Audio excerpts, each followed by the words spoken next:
Good evening. I hope you've had a great day today. Welcome to BVJ's Bedtime Stories. I'm BigVoicejay, and this is a show where we get you ready for a good night's sleep with public domain short stories just for you.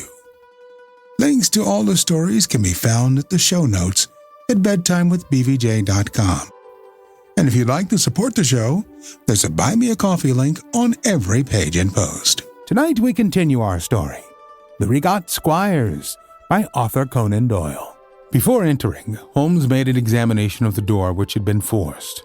It was evident that a chisel or strong knife had been thrust in, and the lock forced back with it.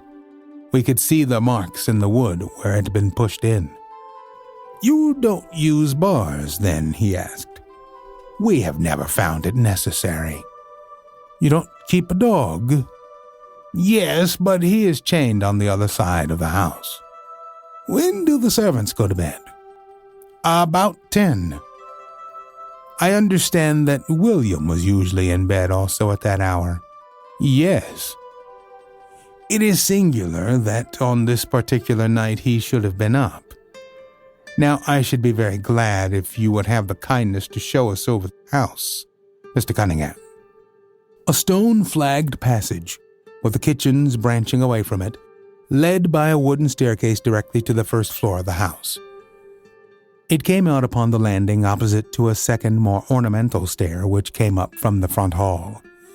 Out of this landing opened the drawing room and several bedrooms, including those of Mr. Cunningham and his son. Holmes walked slowly, taking keen note of the architecture of the house. I could tell from his expression that he was on a hot scent, and yet I could not in the least imagine in what direction his inferences were leading him. "My good sir," said Mr. Cunningham with some impatience, "this is surely very unnecessary.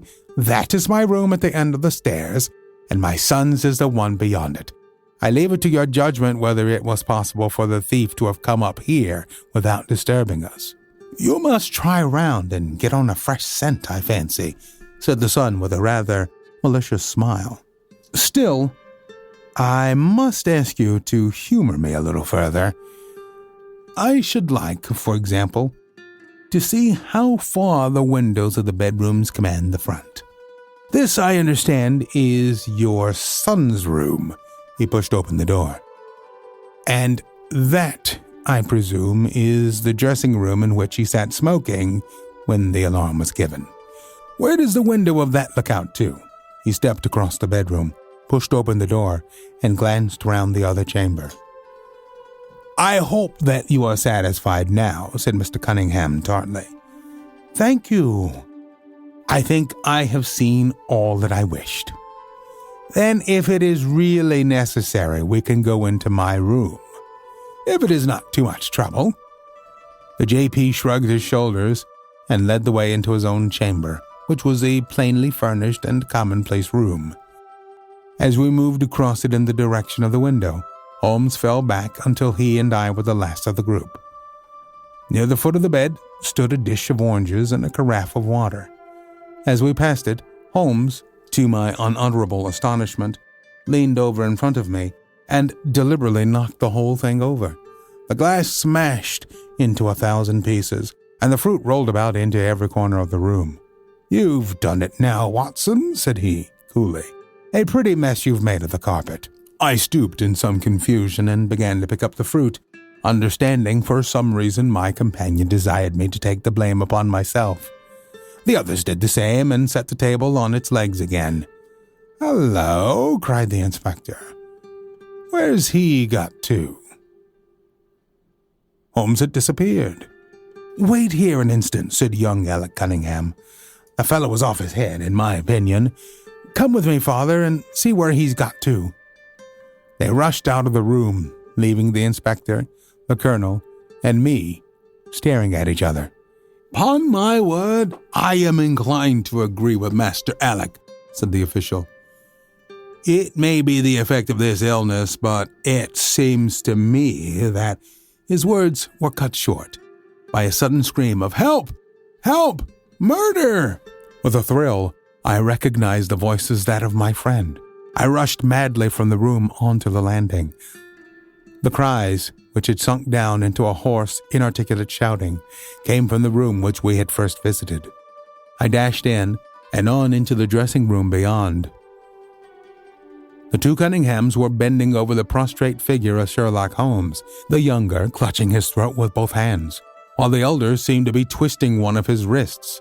In an instant, the three of us had torn them away from him, and Holmes staggered to his feet, very pale and evidently greatly exhausted. "Arrest these men, Inspector," he gasped. "On what charge?" "That of murdering their coachman, William Kerwin." The inspector stared about him in bewilderment. "Oh, come now, Mr. Holmes," said he at last. "I'm sure you don't really mean to." "Tut, man! Look at their faces!" cried Holmes curtly. Never, certainly, have I seen a plainer confession of guilt upon human countenances, with a heavy, sullen expression upon his strongly marked face. The son, on the other hand, had dropped all that jaunty, dashing style which had categorized him, and the ferocity of a dangerous wild beast gleamed in his dark eyes and distorted his handsome features. The inspector said nothing, but, stepping to the door, he blew his whistle. Two of his constables came with the call. "I have no alternative, Mr. Cunningham," said he. "I trust that this may all prove to be an absurd mistake, but you can see that—" "Would you? Drop it!" he struck out with his hand, and a revolver which the younger man was in the act of cocking clattered down upon the floor. "Keep that," said Holmes, quietly putting his foot upon it. "You will find it useful at the trial. But this is what we really wanted." He held up a little crumpled piece of paper. "The remainder of the sheet," cried the inspector. "Precisely." "And where was it?" "Where I was sure it must be. I'll make the whole matter clear to you presently. I think, Colonel, that you and Watson might return now, and I will be with you again in an hour at the furthest. The inspector and I must have a word with the prisoners, but you will certainly see me back at luncheon time." Sherlock Holmes was as good as his word, for about 1 o'clock he rejoined us in the Colonel's smoking room. He was accompanied by a little elderly gentleman who was introduced to me as the Mr. Acton, whose house had been the scene of the original burglary. "I wished Mr. Acton to be present while I demonstrated this small matter to you," said Holmes, "for it is natural that he should take a keen interest in the details. I am afraid, my dear Colonel, that you must regret the hour that you took in such a stormy petrid as I am." "On the contrary," answered the Colonel warmly, "I consider it the greatest privilege to have been permitted to study your methods of working. I confess that they quite surpass my expectations, and that I am utterly unable to account for your result. I have not yet seen the vestige of a clue. I am afraid that my explanation may disillusion you, but it has always been my habit to hide none of my methods, either from my friend Watson or from anyone who might take an intelligent interest in them. But first, as I am rather shaken by the knocking about which I had in the dressing room, I think that I shall help myself to a dash of your brandy, Colonel. My strength had been rather tired of late." "I trust that you had no more of those nervous attacks?" Sherlock Holmes laughed heartily. "We will come to that in turn," said he. "I will lay an account of the case before you in its due order, showing you the various points which guided me in my decision. Pray interrupt me if there was any inference that is not perfectly clear to you. It is of the highest importance in the art of detection to be able to recognize, out of a number of facts, which are incidental and which vital. Otherwise, your energy and attention must be dissipated instead of being concentrated. Now, in this case, there was not the slightest doubt in my mind from the first that the key of this whole matter must be looked for in the scrap of paper in the dead man's hand. Before going into this, I would draw your attention to the fact that if Alec Cunningham's narrative was correct, and if the assailant, after shooting William Kerwin, had instantly fled, then it obviously could not be he who tore the paper from the dead man's hand. But if it was not he, it must have been Alec Cunningham himself. for by the time that the old man had descended, several servants were upon the scene. The point is a simple one, but the inspector had overlooked it because he had started with the supposition that these county magnates had nothing to do with the matter. Now, I make a point of never having any prejudices and of following docilely wherever fact may lead me. And so, in the very first stage of the investigation, I found myself looking a little askance at the part which had been played by Mr. Alec Cunningham. And now I made a very careful examination of the corner of paper which the inspector had submitted to us. It was at once clear to me that it formed part of a very remarkable document. Here it is. Do you not now observe something very suggestive about it? It has a very irregular look, said the colonel. My dear sir, cried Holmes, there cannot be the least doubt in the world that it has been written by two persons doing alternate words.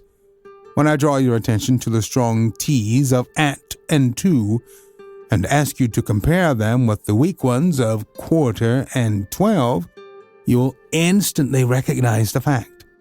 A very brief analysis of these four words would enable you to say with the utmost confidence that the learn and the maybe are written in the stronger hand and the what in the weaker.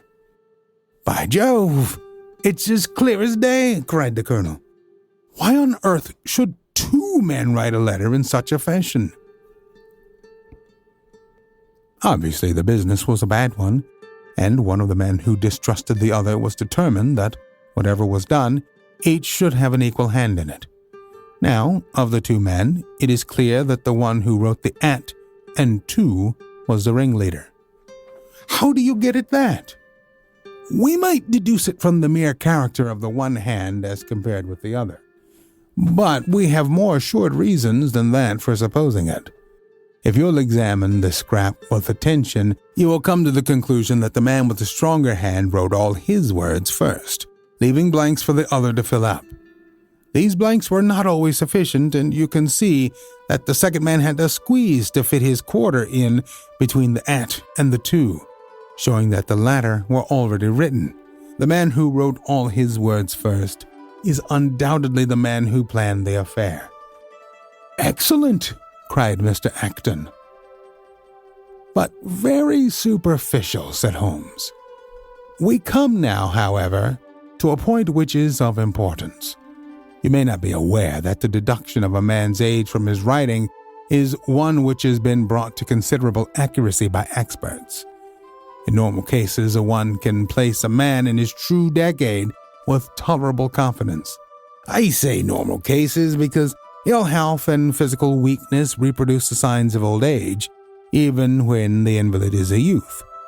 In this case, looking at the bold, strong hand of the one and the rather broken-backed appearance of the other, which still retains its legibility, although the T's have begun to lose their crossing, we can say that the one was a young man and the other was advanced in years without being positively decrepit. Excellent, cried Mr. Acton again. There is a further point, however, which is subtler and of greater interest. There's something in common between these hands. They belong to men who are blood relatives. It may be most obvious to you in the Greek E's, but to me there are many small points which indicate the same thing. I have no doubt at all that a family mannerism can be traced in these two specimens of writing. I am only, of course, giving you the leading results now of my examination of the paper. There were 23 other deductions which would be of more interest to experts than to you. They all tended to deepen the impression upon my mind that the Cunninghams, father and son, had written this letter. Having got so far, my next step was, of course, to examine into the details of the crime and to see how far they would help us. I went up to the house with the inspector and saw all that was to be seen. The wound upon the dead man was, as I was able to determine with absolute confidence, fired from a revolver at the distance of something over 4 yards. There was no powder blackening on the clothes. Evidently, therefore, Alec Cunningham had lied when he said that the two men were struggling when the shot was fired. Again, both father and son agreed as to the place where the man escaped into the road. At that point, however, as it happens, there is a broadish ditch, moist at the bottom.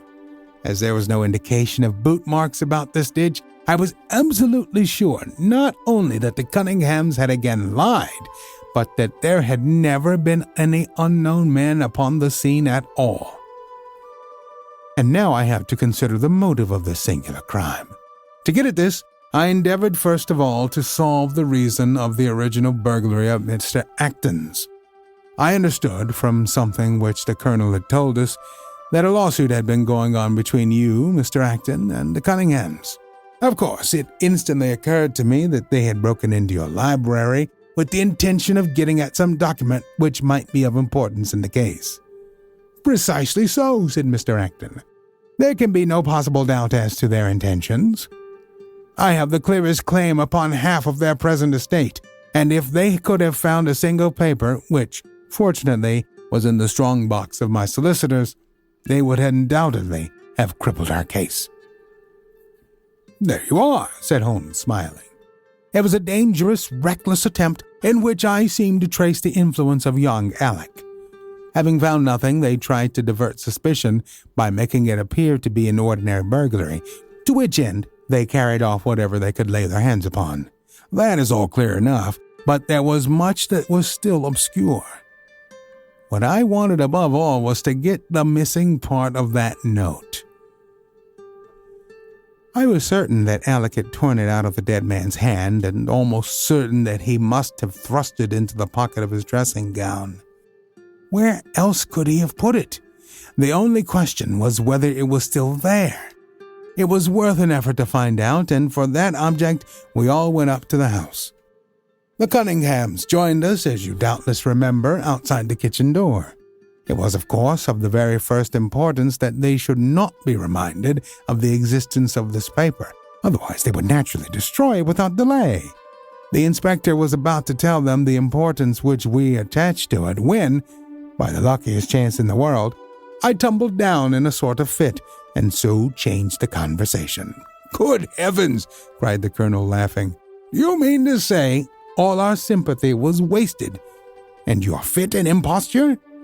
Speaking professionally, it was admirably done, cried I, looking in amazement at this man who was forever confounding me with some new phase of his astuteness. It is an art, which is often useful, said he. When I recovered, I managed, by a device which had perhaps some little merit of ingenuity, to get old Cunningham to write the word 12, so that I might compare it with the 12 upon the paper. Oh, what a fool I've been, I exclaimed. I could see that you were commiserating with me over my weakness, said Holmes, laughing. I was sorry to cause you the sympathetic pain which I know that you felt. We then went upstairs together, and having entered the room and seen the dressing gown hanging up behind the door, I contrived, by upsetting a table, to engage their attention for the moment and slip back to examine the pockets. I had hardly got the paper, however, which was, as I expected, in one of them, when the two Cunninghams were on me, and would, I verily believe, have murdered me then and there, but for your prompt and friendly aid. As it is, I feel that young man's grip on my throat now, and the father has twisted my wrist round in the effort to get the paper out of my hand.